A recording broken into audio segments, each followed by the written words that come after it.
ہمارے بزرگ تھے ساتھی فوت ہو گئے، تو ان کا بیٹا PIA میں کیپٹن تھا، جہاز اڑاتا تھا. تو انہوں نے کہا بیٹا نماز پڑھ لیا کر. کہا ابا فرصت نہیں ملتی، بہت کام ہوتے. کہا اچھا چلو نماز کے وقت ایک آدمی کو دعوت دے دیا کر، 5 نمازیں ہیں، 5 دفعہ دعوت دے دیا کر. وہ کہنے لگا میں دعوت دوں؟ خود تو میں پڑھتا نہیں، دوسرے کو کیسے دعوت دوں؟ کہا بیٹا ایک تو میری مان لے، نماز کا انکار کیا ہے تو یہ تو مان لے کہ چلو کسی کو کہہ دیا کر کہ بھائی نماز پڑھا کرو. کہا چلو یہ تو آسان ہے، میں کہہ دوں گا. تو اس نے اپنے ابا کی بات مان لی، ہر نماز پہ 1-2 کو کہہ دیتا بھائی نماز پڑھا کرو. اس کے والد فوج میں جرنیل تھے، یہ کیپٹن تھا، دونوں کی ملاقات نہیں ہوئی. 6 مہینے بعد باپ بیٹا کی ملاقات ہوئی تو دیکھا تو کپتان صاحب کی داڑھی بھی اور ماتھے پہ محراب بھی. انہوں نے کہا بیٹا یہ کیا ہوا؟ کہا آپ نے مجھے پھنسا دیا.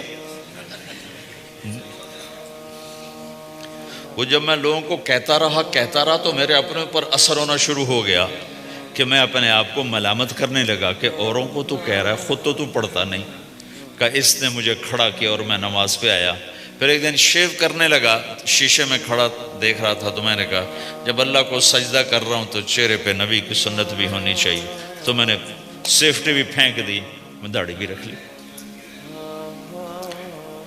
تو تبلیغ کا کام کرتے رہنا، ہم فرشتے نہیں بن سکتے. ایک دفعہ ایک آدمی نے میرے پر بڑی چڑھائی کی، تم تبلیغ والے منافق ہو، کہتے کچھ ہو کرتے کچھ ہو، تمہارے قول اور فعل میں بہت فرق ہے، بہت. جب ان کا غصہ اتر گیا تو میں نے ان سے کہا بھائی 100 نمبر تو اللہ نے بھی نہیں مانگے، آپ کیوں مانگتے ہو؟ اللہ نے کہا ہے فمن ثقلت موازینہ، جس کی نیکیاں بڑھ جائیں گی گناہ تھوڑے ہوں گے تو پاس کر دوں گی. تو 100 نمبر تو اللہ نے بھی نہیں کہا کہ ایک گناہ تیرے کھاتے میں نہیں ہونا چاہیے. 100/100 نمبر لے گا تو جنت دوں گا، نہیں تو ریپٹ مار کے جہنم میں ڈالوں گا. تو 100 نمبر تو اللہ بھی نہیں مانگتا، اسے پتہ ہے میرا بندہ کمزور ہے، کبھی گناہ کرے گا کبھی نیکی کرے گا. تو وہ کہتا ہے جس کے پاس 51 نیکیاں ہوئیں اور 50 گناہ ہوئے تولوں گا تو 51 جھک جائیں گے نا، 50 معاف. مثال دے رہا ہوں. ہمارے علاقے میں ایک زمیندار تھے، وہ ذکر بھی بہت کرتے تھے، گالیاں بھی بہت دیتے. ادھر سبحان اللہ تیرے فلانے، الحمدللہ کے ساتھ ایک پھکڑ تولتے تھے. ساری زندگی وہ ایسا ہی کرتے رہے. جب وہ فوت ہو گئے تو کسی نے ان کو دیکھا تو انہوں نے پوچھا کہ میاں صاحب آپ کے ساتھ کیا ہوا؟ آپ تو گالیاں بہت دیتے تھے. خود ہی انہیں پوچھ رہے آپ تو گالیاں بہت دیتے تھے تو آپ کے ساتھ کیا ہوا؟ کہ اللہ تعالیٰ نے میرے ذکر اور میری گالیوں کو تولا تو میرا ذکر بڑھ گیا تو میری بخشش ہو گئی. اللہ نے بھی کاؤنٹنگ رکھی ہے، پرفیکشن مانگی ہی نہیں. اگر اللہ پرفیکشن مانگتا تو پھر آپ کہتے تم کرتے کچھ ہو کہتے کچھ ہو. اگر میں کہتا صحیح ہوں تو ایک نیکی تو کر رہا ہوں، اور کرتا نہیں ہوں تو ایک گناہ کر رہا ہوں. کیا پتا میرا رب میرے کہنے کے طفیل میرے نہ کرنے کو معاف کر دے. بس ایک صورت میں ہے کام خطرناک کہ اگر میں اس کہنے سننے کو اپنی دنیا بنانے کا ذریعہ بنا لوں پھر خطرناک ہے. تأمرون الناس بالبر وتنسون انفسکم وانتم تتلون الکتاب، وہ یہ آیت ہے. لیکن اگر میرے اندر اخلاص ہے تو پھر میں انسان ہوں، کبھی اچھا کروں گا کبھی برا کروں گا، لیکن میرے ذمہ صدا لگانا ہے. تو بھائیو اس تبلیغ کے کام کو کرتے رہنا، اس سے ایمان بنتا ہے. ایمان سے دین وجود میں آتا ہے. دین کے 2 حصے ہیں، ایک عبادات ہے جس میں نماز سب سے اہم ہے. پھیری پہ ہو گھر پہ ہو نماز نہ چھوڑو. رمضان کے روزے ہیں، اللہ پھر رزق زیادہ دے دے، حج کرو، زکوٰۃ دو. لیکن عبادات بڑی محدود ہیں اور اس میں کثرت اللہ نے مطالبہ بھی نہیں کیا، بلکہ اللہ تعالیٰ نے اس میں اعتدال ہی کو پسند فرمایا ہے. اللہ تعالیٰ نے ہمارے نبی لمبی لمبی نمازیں پڑھتے تھے تو اللہ تعالیٰ نے روک دیا کہ ما انزلنا علیک القرآن لتشقی، میرے نبی میں نے تمہیں قرآن اس لیے نہیں دیا کہ تو لمبی لمبی نمازیں پڑھ کے تھکتا رہے، درمیانہ چل درمیانہ چل۔ اللہ کے نبی نے تبلیغ میں زیادہ زور دکھایا تو اللہ نے اس پر بھی کہا فَلَا تَذْهَبْ نَفْسُكَ عَلَيْهِمْ حَسَرَاتٍ، اتنا غم نہ کیا کر کہ تو خود ہی ہلاک ہو جائے، نہیں ایسا نہ کر۔ تو عبادات محدود ہیں اور اس میں اعتدال مطلوب ہے۔ سارا دن مصلی پہ بیٹھنا یہ اللہ نہیں دیکھنا چاہتا، اللہ یہ دیکھنا چاہتا ہے کہ تو باہر جا تاکہ میں دیکھوں کہ اب تو کیا کرتا ہے۔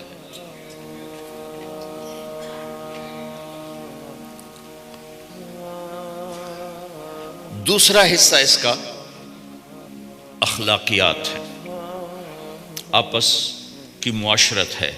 دین جو اثر انداز ہوتا ہے وہ معاشرت سے اثر انداز ہوتا ہے، عبادت سے نہیں، عبادات سے نہیں۔ عبادت تو مسجد کے اندر ہے یا مصلی پر گھر کے اندر ہے، روزہ اندر کی چیز ہے، حج بیت اللہ میں ہے، زکوٰۃ مسلمان کو دی جاتی ہے۔ تو دنیا میں دین پھیلنے کے لیے اور اپنوں کو دین کے قریب کرنے کے لیے جو سب سے بڑا عمل ہے وہ بھائیو اچھے اخلاق ہے۔ یہ دوسرا حصہ میں آج بیان کرنا چاہتا ہوں۔ اللہ کے نبی نے فرمایا ایو عرل اسلام اوثق، مجھے بتاؤ اسلام کا سب سے مضبوط عمل کیا ہے؟ تو صحابہ نے کہا الجہاد، یا رسول اللہ جہاد۔ اسلام کا سب سے مضبوط عمل کیا ہے؟ صحابہ نے کہا جہاد۔ تو آپ نے کہا وحسن وما هو به، ہاں جہاد بہت اچھا عمل ہے لیکن سب سے بڑا عمل نہیں ہے، سب سے مضبوط عمل نہیں ہے۔ انہوں نے کہا جی الصلاۃ، نماز۔ تو ہم نے کہا ہاں وحسنۃ وما هي بها، نماز بھی بہت اچھی چیز ہے لیکن وہ نہیں جو میں پوچھ رہا ہوں، سب سے اعلیٰ، سب سے اوپر، سب سے مضبوط نہیں۔ پھر انہوں نے کہا جی الحج، حج۔ تو آپ نے کہا حج بھی بہت اچھا عمل ہے لیکن وہ نہیں جو میں نے پوچھا ہے۔ پھر صحابہ نے کہا جی روزہ، آپ کا روزہ بھی بہت اچھا ہے لیکن وہ نہیں جو میں نے پوچھا ہے۔ تو پھر صحابہ نے کہا یا رسول اللہ پھر آپ ہی بتائیں، ہمیں تو نہیں پتہ۔ تو ہمارے نبی عبادات سے اوپر لا رہے ہیں، اپنے ساتھیوں کو عبادات پہ قائم کر دیا۔ ہر آدمی نمازی بن چکا ہے، ہر آدمی روزے دار بن چکا ہے، ہر آدمی مالدار زکوٰۃ دینے والا بن چکا ہے، اور ہر آدمی حج کا جذبہ پیدا کر چکا ہے۔ اب آپ ان کو اخلاق پہ لانا چاہتے ہیں، چونکہ اسلام کی تکمیل اخلاق سے ہے۔ اسلام کو تشبیہ دی گئی ہے گھر کے ساتھ، بنی الاسلام علی خمس، تو بنیا کا لفظ عمارت پر بولا جاتا ہے۔ تو اسلام کی بنیاد میں ہے کلمہ، نماز، روزہ، حج، زکوٰۃ۔ اگر اس مسجد کی بنیادیں بھر دی جائیں تو اس کو مسجد تو نہیں کہیں گے نا۔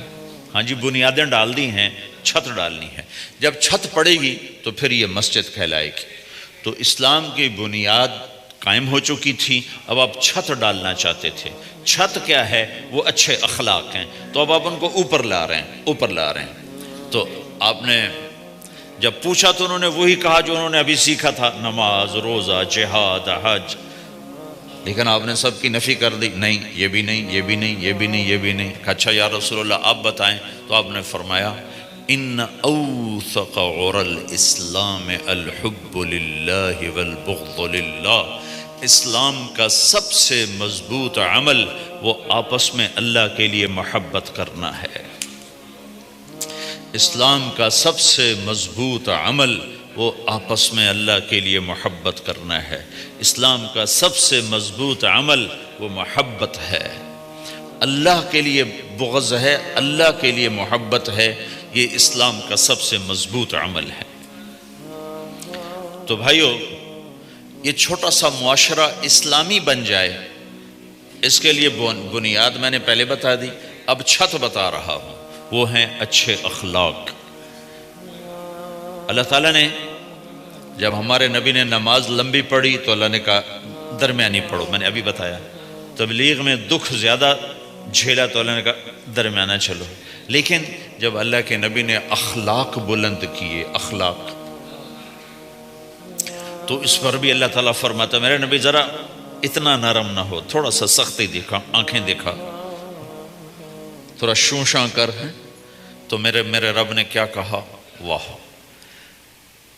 میرے رب نے آپ کے اخلاق کی جیسی تعریف کی ہے، آپ کے کسی عمل کی ایسی تعریف نہیں کی۔ نماز کو کہا معتدل، اعتدال، دعوت کو کہا اعتدال، اور اخلاق کو کیا کہا؟ انک لعلی خلق عظیم۔